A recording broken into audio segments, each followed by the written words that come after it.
not indicative, but I thought it was funny and ironic. You didn't like my song? I All loved your right. song. There you go. There you go. All right. Let's jump in. I don't see Angie on yet. We'll spotlight her when she jumps on. Thanks, Stephen. Okay, real quick, if you've never attended an industry update, you are missing out. We do these every Monday. I know we were going to dive into the NAR settlement, but I want to hit our weekly numbers real quick before we do that. And I want to level set our conversation. Before we jump into the settlement and everything, last year, 79,505 properties closed in the MLS. Do we believe that number is going to go up in 2024? We do. I think we'll land somewhere in the 80s. We'd be blessed if we hit 90,000. But here's the question you got to start off asking yourself. Do you think we will sell less houses as a result of the lawsuit? No, I think those houses are going to sell regardless. So you need to make sure you get your head wrapped around that. It doesn't mean there's less opportunity. It doesn't mean that housing's going to change. People are moving and selling their houses and buying their houses, and that number will still be the same. So I think that's important to see. Real quick, let me hit the three big counties so we just keep on trend with our stat numbers. But right now, there's 858 active properties in Fulton County. Last week, there were 791. So inventory is climbing. Historically, if you look back, we started the year with 251 active inventory and went up to about 700. At 858, this is a really positive sign that spring is here. It's a really positive sign that the market is really increasing. We've got 141 active under contract in Fulton County, a little bit down from last week, yet pending still stays very strong with 302. We had 301 last week. But closings, we closed out 244 properties in the last 7 days.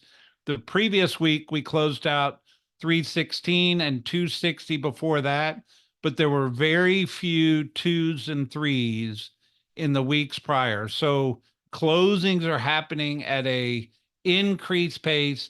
That spring market is very strong. If I look at DeKalb County,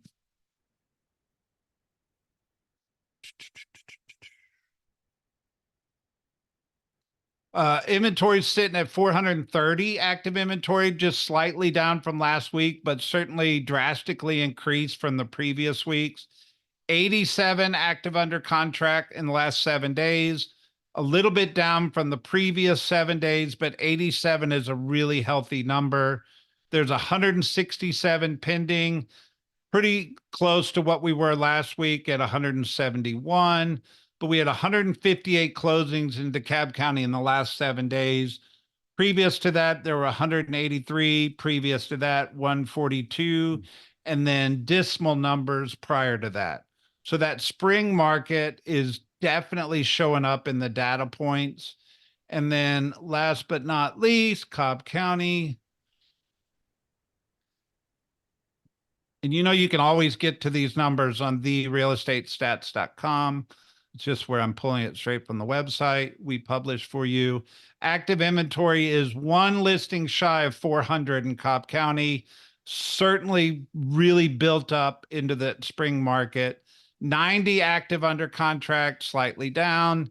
194 pending, pretty close to that 200 mark we were at last week in Cobb County. Drastically up from where we've been. And then we had 166 properties close out in the last 7 days, 224 the week before that. And overall, the summary of numbers is we are definitely in the spring market, and the market is drastically up and improving, and we feel good about that. All right. Let me pull my screen down. And Manny, what happened on Friday?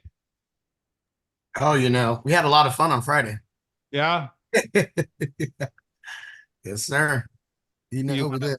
tell me what happened, or do you want me to go? Well, All I'll right. let you take it. I'll let you take So it. the National Association of Realtors settled the lawsuit on Friday. Now, previously, Keller Williams was named in the same lawsuit and they had previously settled. However, there's a fundamental difference between us settling this lawsuit and the National Association of Realtors settling this lawsuit, which is business practice. So the National Association of Realtors in their settlement is has some fundamental changes to business practice that is going to affect our industry, and we're going to go through that here in a minute. But you need to understand even though they settled, it is a level of difference compared to when the brokers previously settled the same lawsuit. Not just liability, but business practice, because most MLSs in the United States are owned and operated by the Association of the Realtors. Uh, Part of ours is, and part of ours isn't, and we'll get into that. But the reason for the sweeping commentary and the sweeping changes is because the settlement of NAR affects MLSs in probably 95% of the country.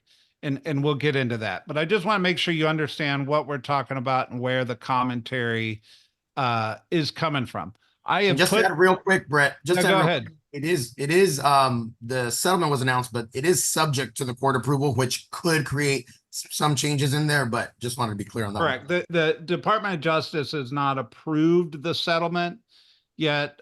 We don't know what the timeline is on that, or if they will or they won't. But regardless, the changes are coming. Yeah. And we're going to dive into that.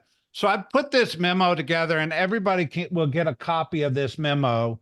But let me kind of just roll us through this memo. And Angie, Tom, Manny, please comment as we go. But obviously, here's a copy of the press release, which I think everybody should read. And then the NAR has a frequently asked questions document where they're spelling out these questions. But here are, go ahead. Here are clips from the press release, and I'm highlighting the most important part so we can talk through it. But the two critical achievements in this resolution are the release of most NAR members and most industry stakeholders from liability in these matters, and the fact that cooperative compensation remains a choice for consumers when buying or selling a home.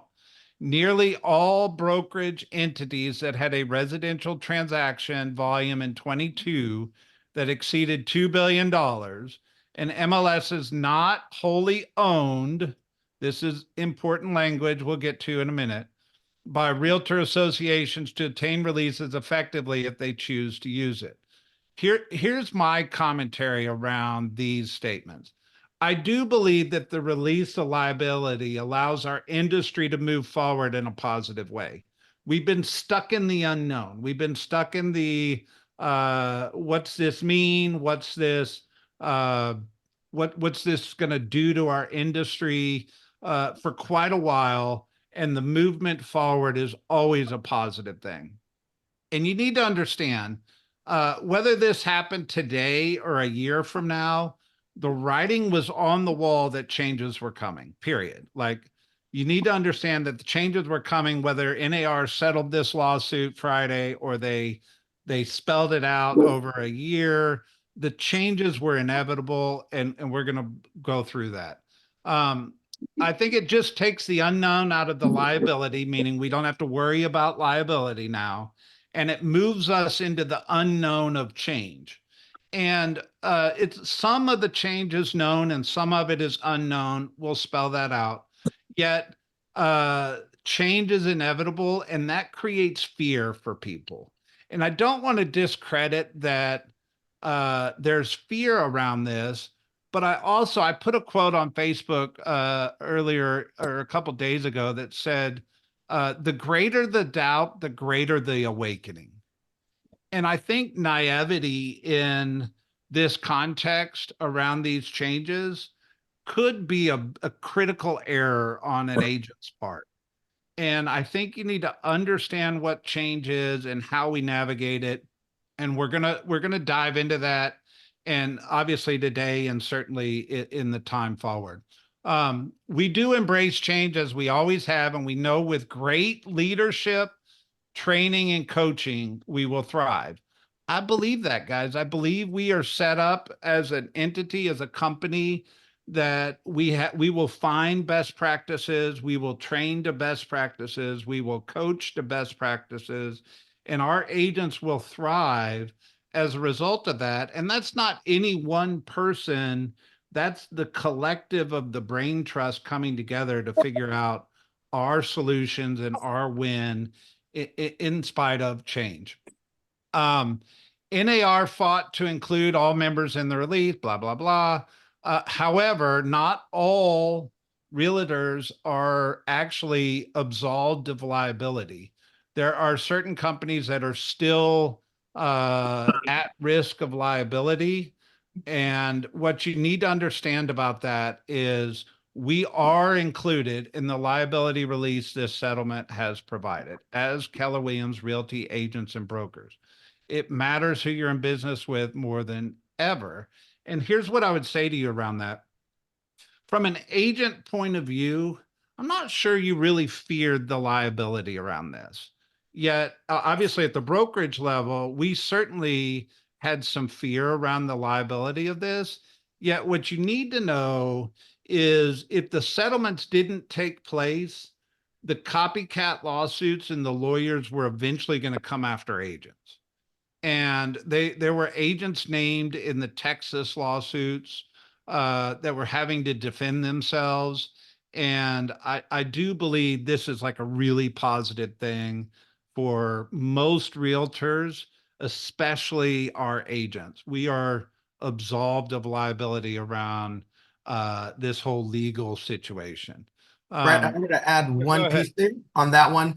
As team leader, you're right. I mean, it is something that we worry about. And I will say for those of you, and y'all are tuning into this, so I know you're already having discussions at a higher level than other agents.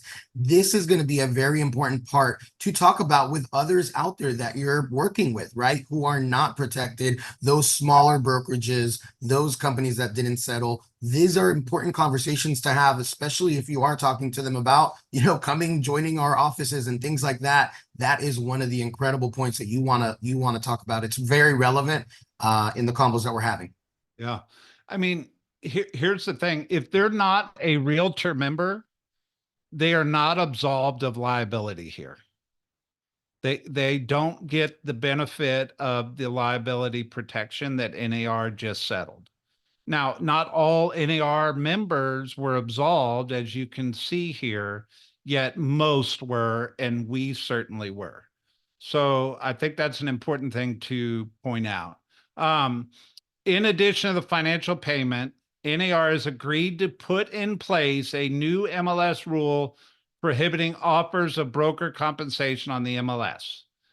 Further, they will require MLS participants working with buyers to enter into written agreements with their buyers. I'm going to talk about it in a second, but I want to get it all out there. These changes will go into effect mid-July 2024. So here's a couple comments on this. It is clear that come this summer, most MLSs will remove the buyer brokerage commission field from the listings. We will talk about Georgia MLS and FMLS further down and what I believe will and might happen. Yet it is clear that come this summer, most MLSs will remove the buyer brokerage commission field from the listings. What is not 100% clear is it stated that MLS participants working with buyers must have a written agreement, buyer brokerage agreement. This is my opinion here, and I know Tom and Angie and Manny and everybody's on here, but I'm not exactly sure how they would implement or even enforce this. Yet I would have to ask you, would you show a buyer homes without a guarantee of compensation? And you got to ask yourself this question because there would be differing opinions around this for sure. And what I believe is happening is we are moving away from an assumed commissions for buyer's agents, i.e., it's assumed in the MLS, and into initiated compensation conversations, meaning you are going to need to talk about compensation with buyers, with sellers in a different way than you have talked about it in the past. And it'll need to be initiated. Um, and yet, I keep thinking through this. So, like, what is the practice of the real estate agent? So, if I pick up Manny as a buyer, I might have chosen to show Manny a couple homes to prove my value before I sat down and said, Manny, we got to have a contractual agreement for me to represent you. However, if I chose that path today and I said, Manny, I'm going to go look at these four houses, and we don't have a assumed commission in the MLS, what happens if Manny buys one of those four houses and I didn't have a written agreement with him ahead of time? I think I'm at risk. Now, I'm not saying that some agents wouldn't choose to do that, but I think there's probably going to be more practice around, hey, let's sign a short-term buyer representation agreement before I put you in the car and show you these houses. We're going to get to best practices around this, but if the industry moves to where there's no buyer agent commission in the MLS, that situation may or may not look different than it does today. Does that make sense? What are y'all's comments on that? Well, this reminds me a little bit of the 90s when all of a sudden there was a huge push for sale by owners. It felt like every fourth or fifth house was a for sale by owner. And at the time, you didn't know if they paid brokerage fees or not, or a buyer brokerage fee. And so I began to institute a written clause in my buyer brokerage agreement that said if the seller is unrepresented and commission not paid by them, that they would be required to pay 1% compensation. And the interesting thing is, it was incredibly rare that a seller wouldn't pay commission. They just weren't advertising it, hoping to get lucky and win the lottery. And I then went on to explain, here are the three reasons, or, three considerations. And the first one is, why would a seller want to do this?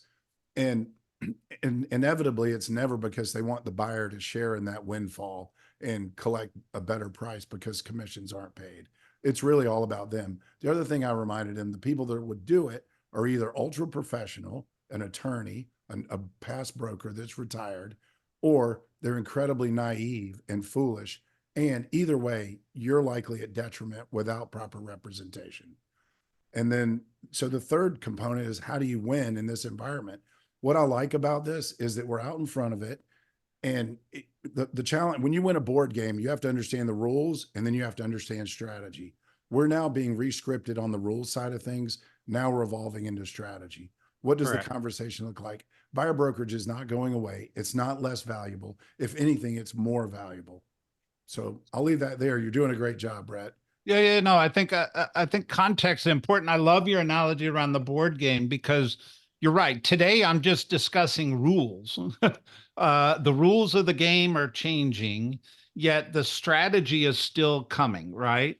And we can speculate what the strategy is going to be. Yet, I think we live in the land of entrepreneurs. And some of the best strategies are going to come from the field, not just the leader at the front of the room sometimes. And we will make sure we position that and bring it to the table because I do believe we'll win through this. I just want to make sure everybody understands this first, and we will have strategy going forward. So thank you, Rick. Well, when But the rules change, Brett, it chases away the amateurs, and it chases those who are thinking about retirement into retirement. This could actually be a windfall for the pro. Oh, 100%. Um, I'm getting a lot of questions about NAR. They didn't say whether member dues would be increased to pay the damages, and it said dues for 2024, which existing agents have already paid, wouldn't change. Uh, my comment to that is I'm personally not aware of NAR's financial position, so I'm not really sure what their dues or position will be going forward. I will say I anticipate their membership going down. I would anticipate their dues going up. James, I'm going to hold questions if you don't mind for just a little bit, and I'll come back to you, I promise. But I think it would be strategic of them not to raise dues. But we'll see. I mean, that's a crystal ball question that we don't really have an answer for right now. But let's keep going. Okay, so offers of compensation could continue to be an option consumers can pursue off MLS through negotiation and consultation with real estate professionals. Sellers can offer buyer concessions on an MLS, for example, concessions for buyer closing costs. I find this so interesting, as a seller could offer concessions on the MLS. So what I think will happen is they will remove the buyer agent commission field and they will insert a field that says seller offered concessions. And is that going to be commission? Maybe. Is it going to be, is that a new field? Probably, because in the past, we would write it into listing descriptions and private remarks. Seller offering a carpet allowance, seller offering to pay a discounted point. That's actually going to become a field in the MLS. Obviously, lenders are going to have to help us navigate the future, as ultimately they will make the rules around closing costs allowables. However, remember, 30-something% of our transactions are cash. So cash has a different standard around that, around closing costs, versus a lender that has allowables and non-allowables. I do see the commercial side of our business has always operated for the most part without disclosing buyer brokerage commissions, yet they are still paid after initiated compensation conversations. So if Rick has a building listed as a commercial broker and I'm representing somebody that wants to buy it, I call Rick and say, what are the commission offerings you're offering to somebody that brings a buyer to that transaction? And then I set up a showing tour with all the properties that I've had initiated conversations with ahead of time. The commercial industry is always operated this way. And outside of putting commercial properties in a residential MLS, they've never actually publicized what buyer brokerage commissions actually look like. So that sector of our industry, none of this really affects. Yet it's a model or an example of what we can look at and draw from around how we navigate the residential side changing this direction. And the important part to point out is agents that brought buyers to commercial, agents that brought tenants to commercial, they are paid healthily, but it's done through a conversation and a negotiation, not an assumption that was positioned in the MLS. Does that make sense?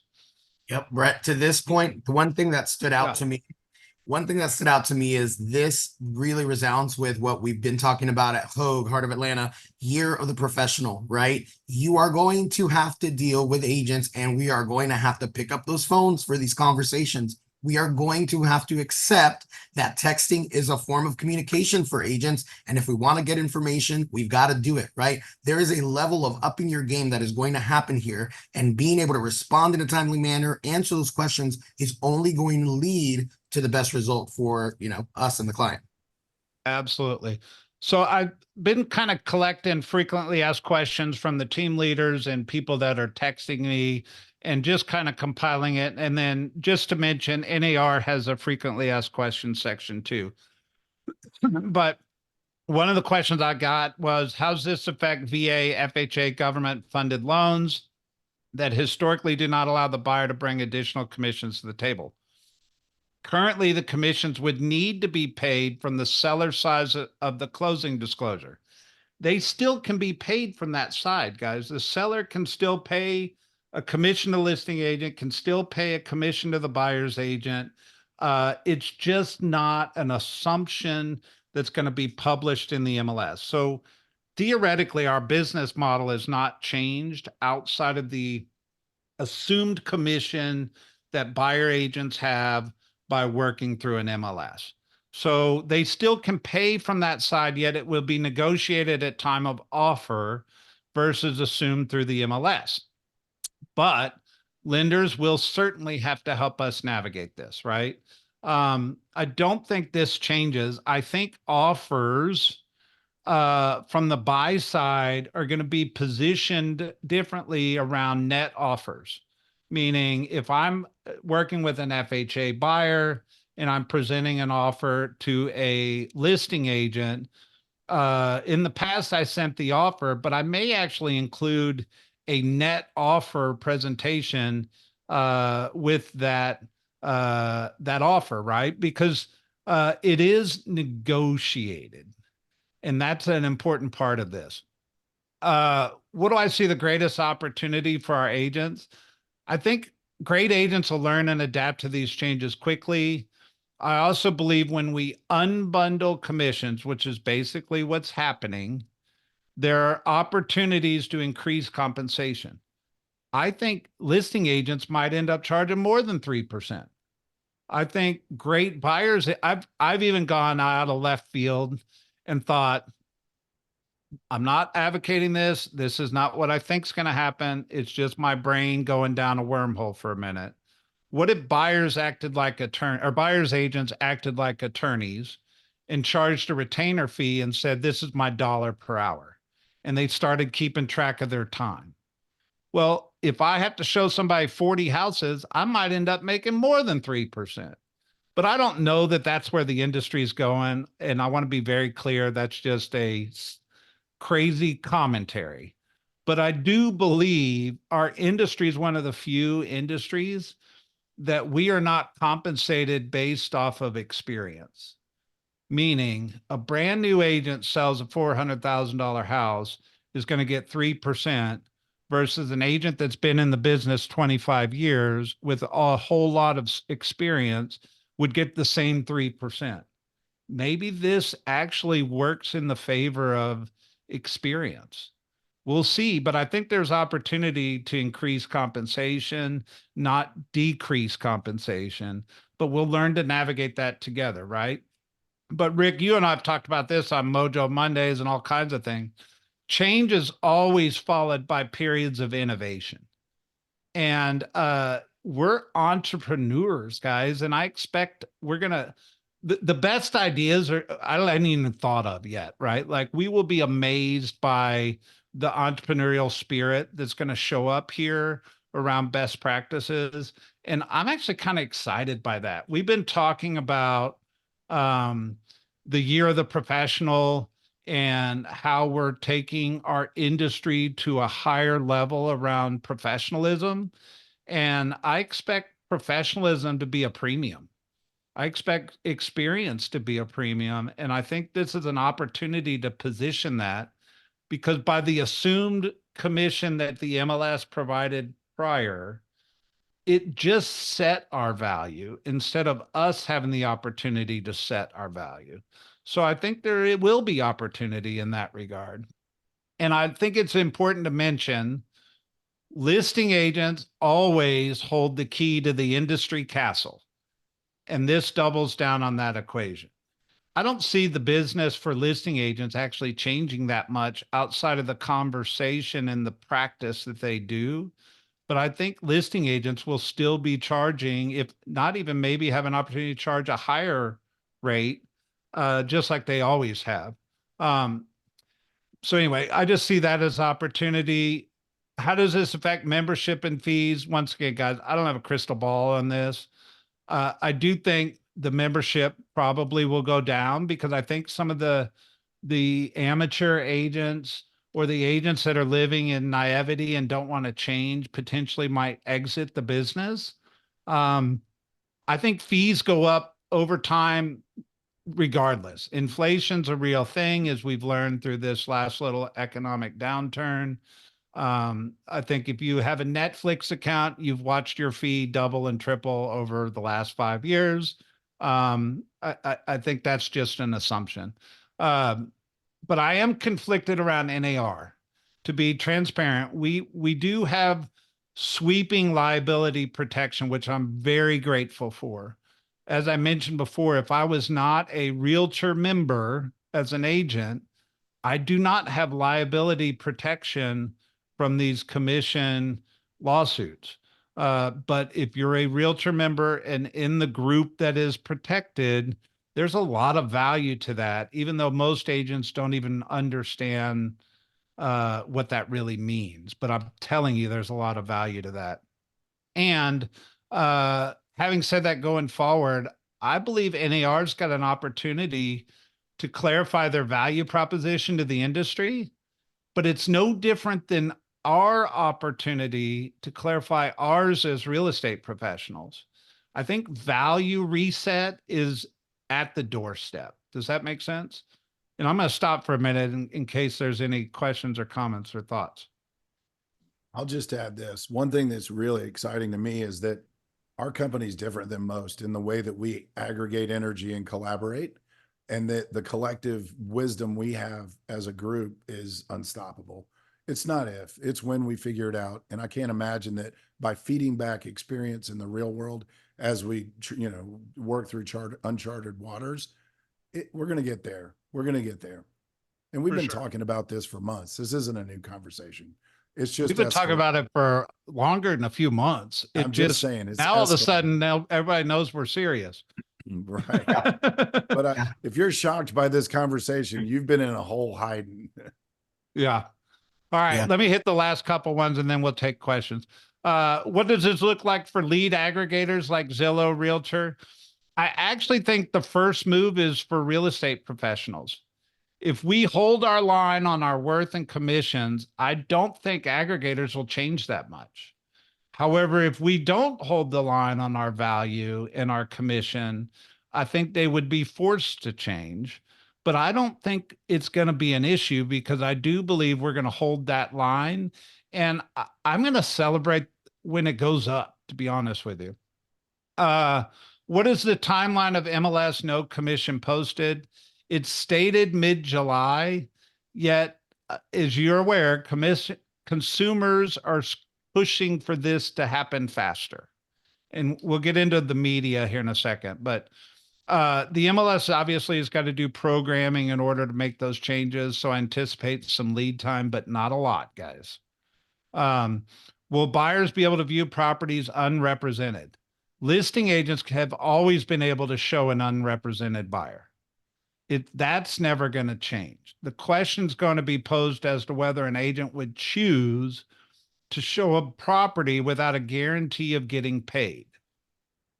I think you're going to have short-term buyer agreements, or you're going to have to really work on your scripts and dialogues and your value positioning to actually have a agency relationship with your buyers.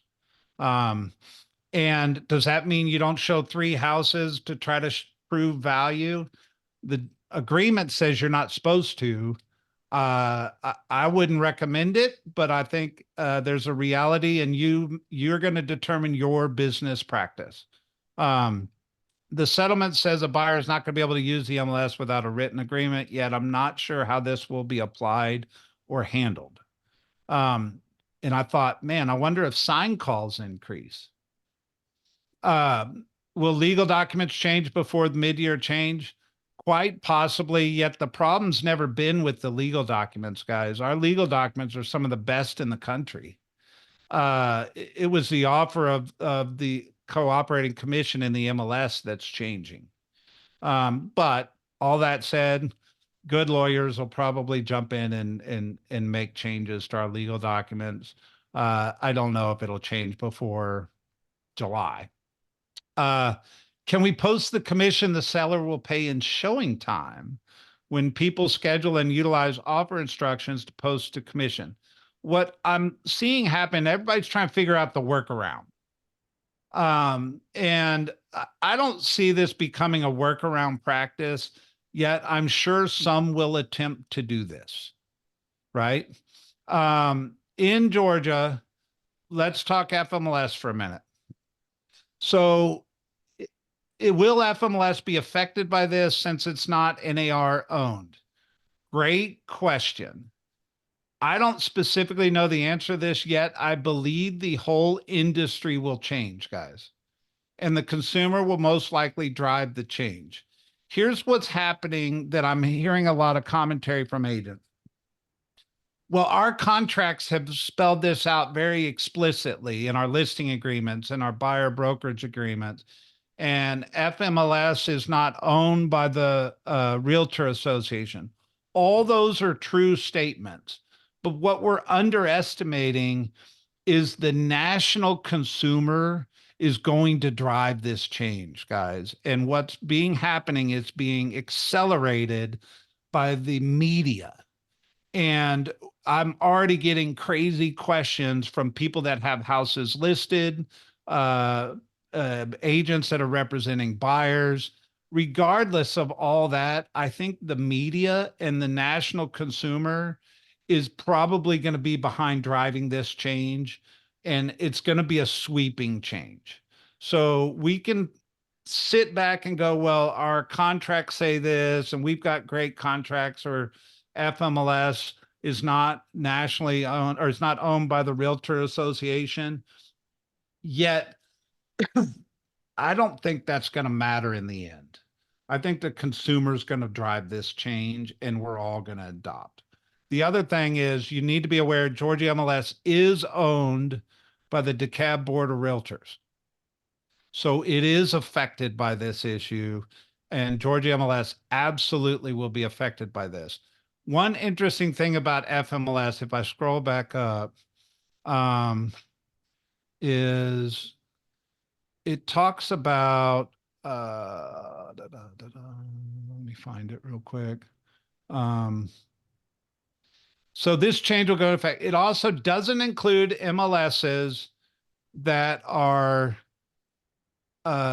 wholly owned by realtor organizations. FMLS is in this bucket. But it does create a mechanism for coverage if they agree to change practices and pay a per subscriber fee to the settlement fund. So FMLS all of a sudden now has a choice. Do they want liability protection? And are they going to jump in, or are they going to stay out on a limb?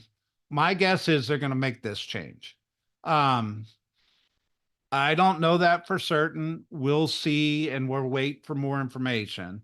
But I do think it's an interesting case in our world because FMLS is not owned by a realtor organization, which is actually not commonplace in the real estate climate around the country, if you're not aware. Here's the last part of this, guys. The media is not our friend right now, to say the least. And I found this quote by Michael Lewis, the author, which I think is awesome. It says, there are so many false notes in the cheap understanding of this story. So CNN over the weekend posted this article. The 6% commission on buying or selling a home is gone after Realtor Association agrees to seismic settlement. I do believe the bundled 6% commission may no longer be addressed in the MLS is an accurate statement. Yet commissions are not gone. And it doesn't mean a seller can't pay a 6% commission and offer a 3% to a buyer broker. They can. It just can't show in the MLS. So does that mean 6% commissions are gone? That is a falsity. Yet the media is grabbing that attention, and the consumer is reading those headlines and creating their own story around it. So you're going to end up in a lot more conversations about it than you ever have. And this is why you got to lean in to leadership training and coaching. And we will work through best practices, get you the scripts, get you the dialogues of how to handle all this. But I do believe the media is going through this clickbait moment in time where they're trying to just slap attention grabbing headlines to get the consumer to read. The Washington Post posted realtor settlement expected to lower housing prices. Where do they come up with this stuff? Drives me crazy. I absolutely disagree with this article, for the record. I don't see sellers selling their homes cheaper because commissions aren't in the MLS. Their rationale in this statement is that sellers would choose to sell at a lower price to a buyer if they paid less in commissions. I don't know any seller that's going to sell at a lower price right now. We are in a seller's market. I can't tell you how many properties still have multiple offers on them. By the way, that requires great guidance from great agents, and prices are still going to appreciate in 2024, I believe. So, excuse me, this article just, I mean, I'll leave it there. It's the same as earlier when I said for sale by owners aren't, back in the day, weren't saving commission to share it with buyers. They were trying to maximize their ROI. Can I add one 100%. thing? Yeah, please. When you guys go on a social media rant or you want to publish your opinion, just make sure you frame it in a way that's always to the benefit of our client. If Yep. this isn't for the client, it'll be self-serving and it'll fall on deaf ears. If this doesn't, ultimately we only get paid because we represent well and that our clients win. So any way that, whenever you talk about this, it's not woe is the realtor. How do we position a win for our clients? Yep. That's absolutely right. Brett, can I add also, just from kind of that team leader perspective, I've had a lot of agents reach out, right? I'm not going to lie to y'all. I 100% feel that strain, right? That we're getting from our clients. And there is always like a silver lining. I'll tell you, I'm starting to label differently some of the clients that have reached out in a positive way. They have reached out with the article going, wow, I can't believe this is happening in your industry. There's a silver lining there. Those are going to be your biggest cheerleaders when we need them the most and we're trying to prove our value. Remember those people because they are out there too. Yeah. Manny, will you do me a favor and run through the chat? I'll come to you here in just a minute. Yep. I've got to catch a flight, guys. Okay. Let us help you frame up your responses. That's what I also heard. All right, Rick. The New York Times said they agreed to change its policies, settle several lawsuits brought by home sellers, a move that could reduce commissions. At least they gave us the word could. Do I believe commissions will be reduced? I will say that is a possibility, yet we decide what our value is worth and from what we charge. And ultimately, buyers will decide what they will pay. So value and service will be a premium, guys. And I do believe we can hold the line on our commissions, if not increase our commissions. But it takes all of us getting really clear on value and what service really means. And we've been lax as an industry on that for a little while. And we've been talking about that for a few months now. And I think that conversation is literally at our doorstep. And then the last thing I'd throw, and then we'll go to questions, is we do need to recognize that we are hyper focused on this issue, right? It's our industry, our income. We're hyper focused on it. And the average consumer is actually not putting as much energy into this conversation as we are. Although I do believe active sellers and buyers are hyper focused on this. So I'm getting questions from people that have houses listed, people that have buyers they're working on. We'll navigate a lot of that, but it don't overemphasize what's going on to the point that you're drawing attention to the people that weren't even paying attention. But make sure you're educated around it and you're knowledgeable to be able to speak about it. We do need to be prepared with scripts and dialogues and lean into training, coaching, and strategy from our leadership. So I'll make sure everybody has a copy of this. Actually, I'll just drop it in the chat. Tony, you had your hand up, and I forget the gentleman's name that raised his hand earlier. Certainly, if you'll raise your hand again, we'll take questions.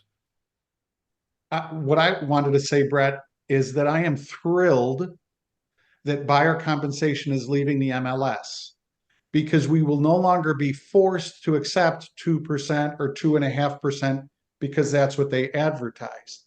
I envision a future in the not too far away where through showing time, we schedule our appointments and there's an add-on to showing time that goes to the listing agents that says something like, "Dear listing agent, my client is interested in viewing your listing at 123 Main Street. My buyer is contractually obligated to pay Keller Williams Realty Metro Atlanta a home buyer's assistance fee equal to 3% or 4% or whatever we as a buyer's agent decide of the sale price of the home he or she purchases with my assistance. If we are able to reach an agreement that leads to my client purchasing your listing, do you and or your client, the seller, agree to pay this fee on behalf of my client?" What I'm doing is automating what Rick Hale said happened in the commercial world all the time.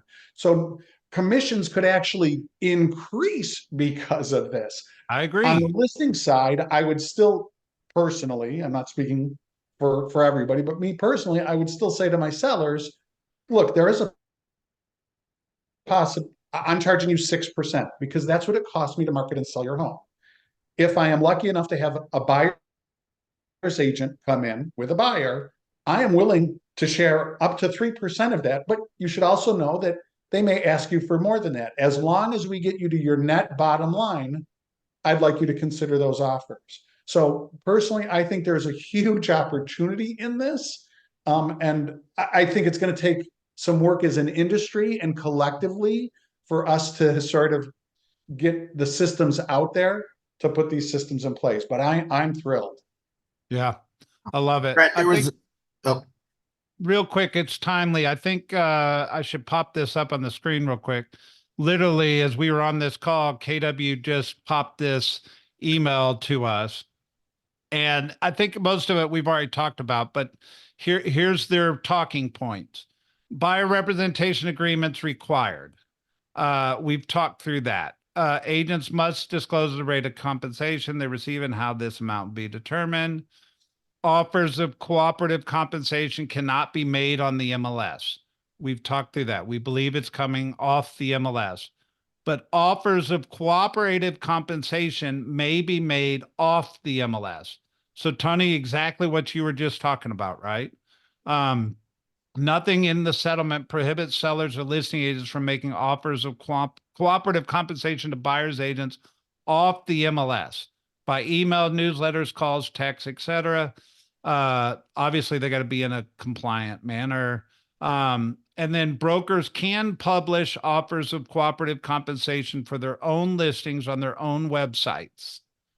So we will be able to offer compensation on our websites. Agents must make commission disclosures. I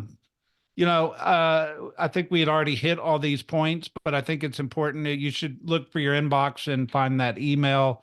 If not, we'll get it forwarded to you. But there you go. All right, next question. I think Brenda has her hand raised. Thank you so much for that acknowledgement. And thank you so much for this Zoom call. Two things. When we are requesting a buyer to be pre-qualified or pre-approved, actually, that's something that I believe we need to discuss with the buyer. And if you guys could get the mortgage industry to tap into how they view all of this and how it will affect their pre-qualifying a buyer. Secondly, just in the past week or so, I got a misdirected request from a seller with a multi-million-dollar commercial property for sale. They were obviously a U.S. corporation or corporations. I found them on the Secretary of State's website. However, they were adamant about only allowing a 1% commission. And these are property, it was two properties in the multi-million-dollar range. I say misdirected because they were in two different states, not Georgia. And then I read an article in the past week or so that said it's quite common in foreign countries like China, I believe it mentioned India, don't charge that to my head, charge it to my heart. That's what I believe I remember reading, that they only allow 1% commission.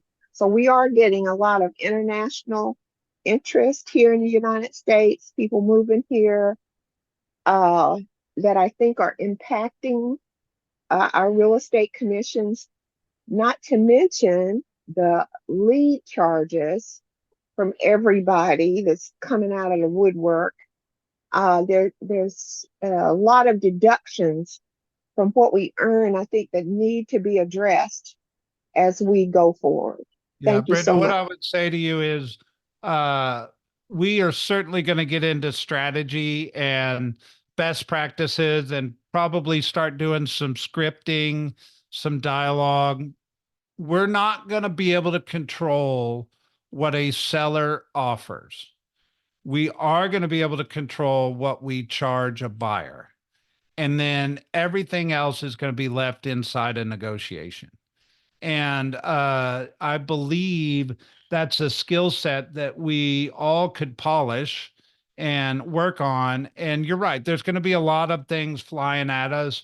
And that's why my comment around leaning in and making sure you're in tune with conversations going on.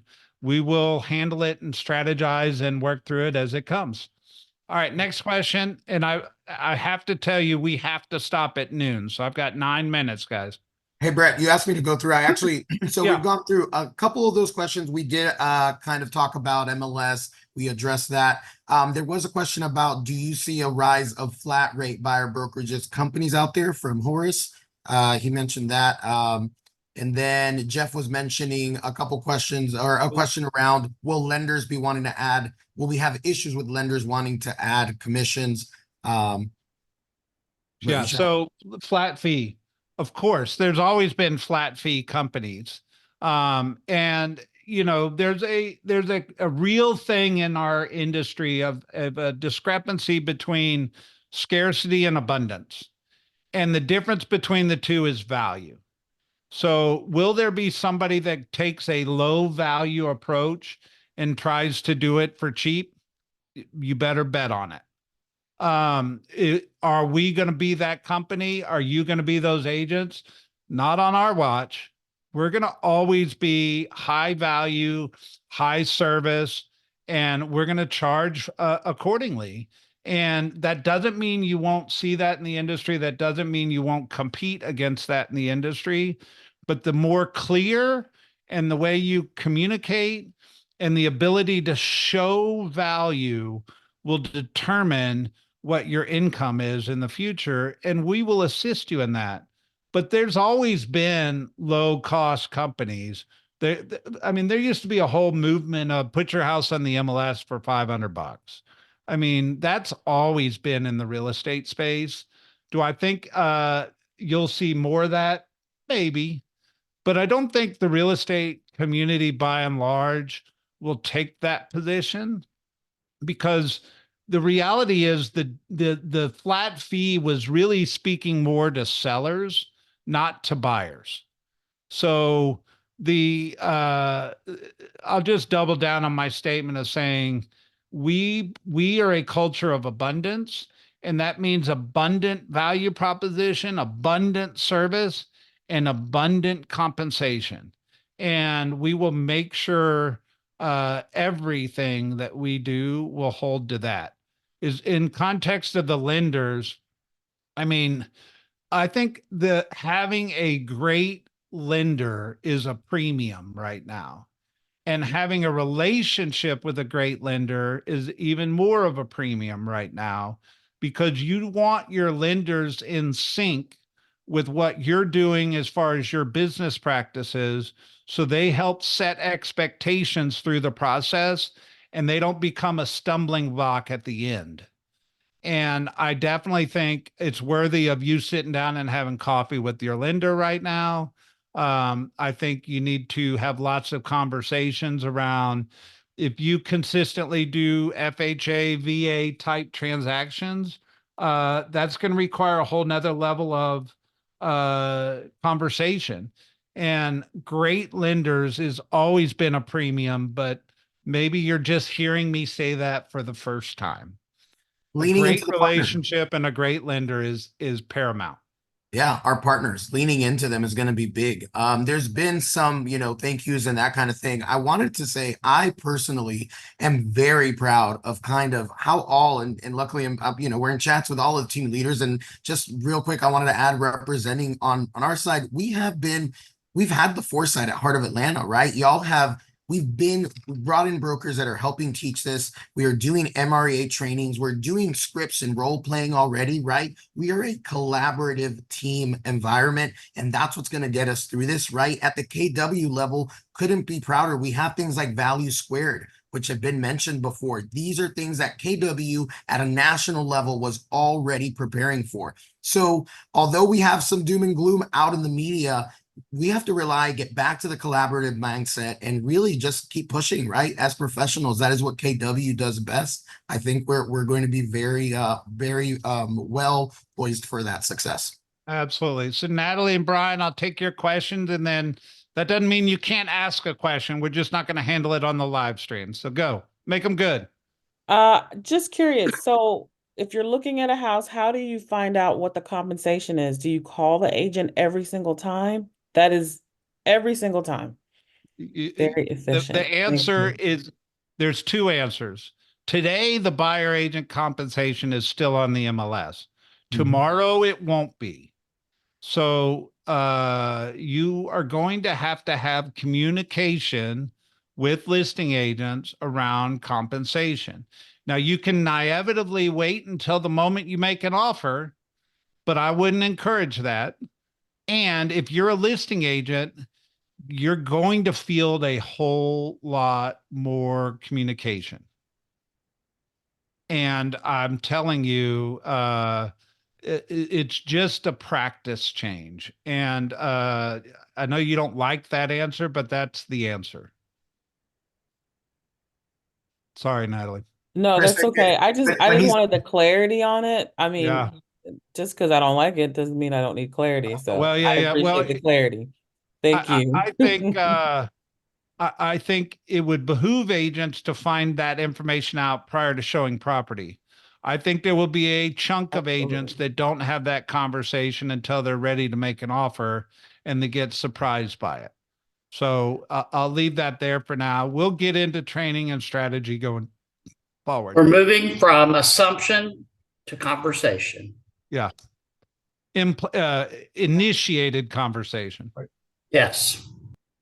Just Brian? got to get a lot more Chris, they agents can- to answer their phone. So yes, agents have to answer the phone. First thing, the doom and gloom needs to go away. The first thing we have to do as a group is kill the doom and gloom, and also stop bringing attention to this publicly, because the average consumer who's not buying a house, Brett said this, is not paying attention to this. This is clickbait. 6% gone was like he showed us about CNN. And then you read the article, it doesn't actually say that.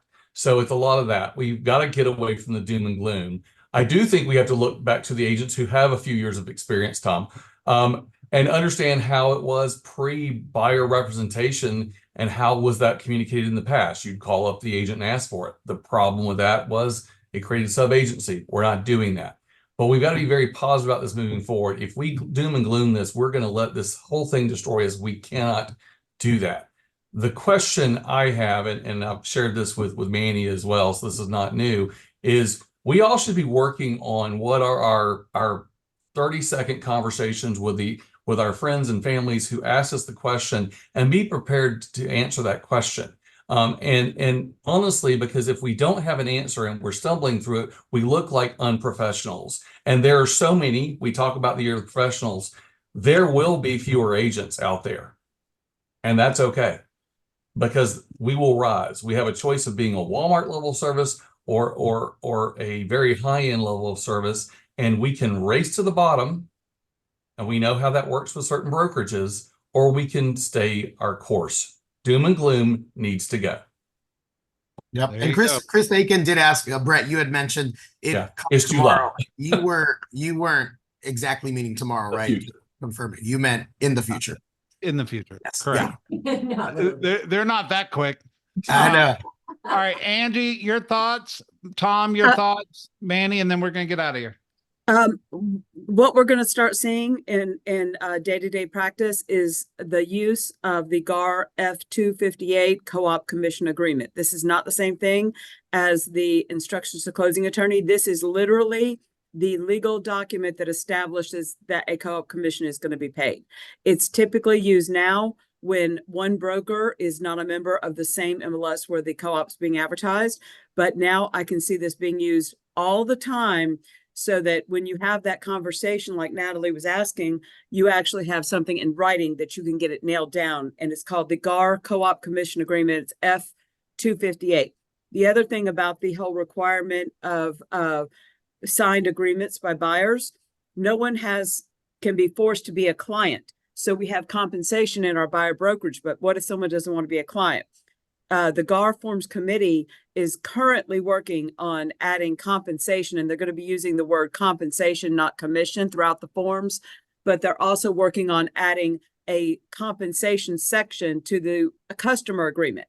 So therefore, you have a customer agreement authorization show on listed properties for sellers, but on our customer agreement for everybody else who's a customer, it had no compensation. Now that's going to be there, so that would be, you're either a customer or client, but money and agency are two different things. So that's two important forms that I think we're going to start seeing.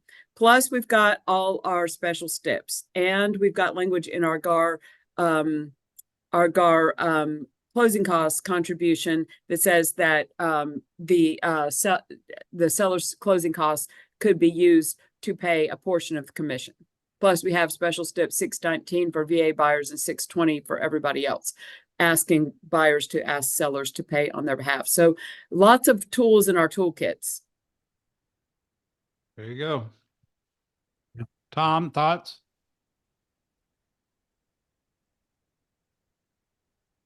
Yeah, I mean, we've been talking about this for a long time, guys. And to Angie's point, we have tools in place. We just need to start using them. Please tune in to our broker chat calls. And even, we address this even in our Contracts 101 classes. And so I'm just going to encourage you to do that. But I will say, and I've said this before, we used to have initiated conversations back in the day when I first started in real estate. And we've just gotten used to having everything assumed.